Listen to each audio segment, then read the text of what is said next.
అర్థమైందమ్మా? ఇంకా మొగుడు కొట్టాడనో మొగుడు బాధపడ్డాడనో ఆవిడ్ని భరించకూడదు. ముందు చేసిన తప్పు మళ్ళీ తిరిగి చేయకూడదు.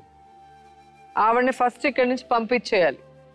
చట్టంలో ఒక భార్య ఒక భర్తకి, ఆయన కోరికలు తీర్చడానికి ఒకరు, ఆయనకు సంపాదించి పెట్టేదానికి ఒకరు, ఆయనకి పిల్లలు కనేదానికి ఒకరు అనేది ఉండదు.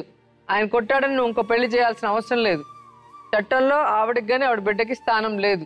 ఈ రోజు ఆవిడ ఇక్కడి నుంచి వెళ్ళిపోయిన తర్వాత నువ్వు మళ్ళీ మీ ఆయన కోసం అయ్యో పాపం అనకూడదు. అర్థమైందా? నువ్వు లేకుండా ఉన్నావు కదా మగోడు తోడు. కాబట్టి నువ్వు తప్పు చేస్తే మాత్రం మళ్ళీ మేము సపోర్ట్ చేయం. ఈరోజు నీ కోసం నీ కూతురు కోసం మాట్లాడుతున్నాం.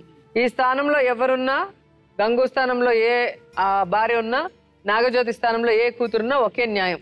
వాళ్ళకే అన్ని హక్కులు చెందుతాయి.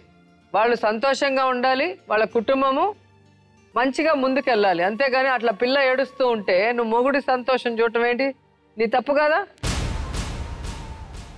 ఆయన ఘోష పెడితే కూడా ఘోష పడకూడదు. నీ బిడ్డ గురించి ఆలోచించు.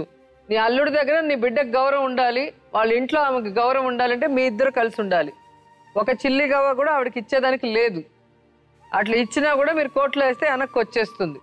ఆస్తి మొత్తం మీదే, మీ నాన్న మీదే, మీ ప్రేమ మీదే. ఓకేనా? ఆయన్ని బాగా చూసుకోవాలి. ఇంక ఇలా ఏడుస్తూ మాకు కనిపించకూడదు. ఇంటికి అయినాక మరి ఇట్లా అట్లా అని అంటే ఎట్లా అన్నారు? మాకు ఫోన్ చేయండి. ఫోన్ చేయండి. మీరు ఇప్పుడు మీరు ఇక్కడికి మమ్మల్ని తిట్టుడు. మేడం ఒకటి చూడండి. చెయ్యి కాని పడ్డదా? నేను రాజన్న ఇంటికి వెళ్ళిన తర్వాత నీ భార్య మీద చెయ్యి పడ్డట్టు మాకేం మాత్రం తెలిసిన నేను వస్తాను అక్కడికి. సరే మేడం. ఒకవేళ నేను ఏదన్నా ఆనంది పుట్టిస్తే మేడం అప్పుడు మేము చూస్తూ ఉంటాం.